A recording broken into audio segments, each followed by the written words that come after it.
এই হলো আমার পিজার ফাইনাল লুক। এখন চলেন সাহেবের কাছে যাচ্ছি। এবার সাহেবের কাছে পিজা নিয়ে আসলাম, উনি এখন কাটবে। তো কাটার পর টেস্ট করে বলবে উনি কেমন হয়েছে। সাথেই থাকুন আপনারা।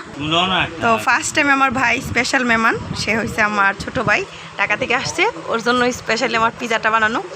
এখন মুখে দাও কেমন হয়েছে সেটা বলো।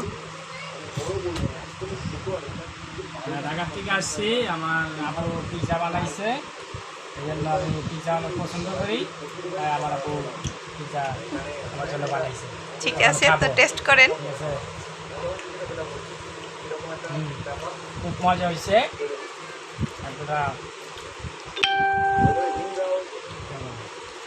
তো সাহেব, আমি আর কি বলবো, আমার পিজা সে কেমন হয়েছে বলো না। দারুন দারুন দারুন। এখন আমার আম্মিজান বলবে, আমি মুখে দাও। আমি এটা খাবো, আমার তো পিজ্জা সবার থেকে পছন্দ। আমি খেয়ে দেখো কিরকম। সেই স্বাদ। Thank you. সবাইকে বলে দাও যে আমাদের চ্যানেলটা সাবস্ক্রাইব করে দিয়েন। আমাদের চ্যানেলটা আর বলো, আর সবাই ভালো থাকেন। আসসালামু আলাইকুম, শুভরাত্রি। আসসালামু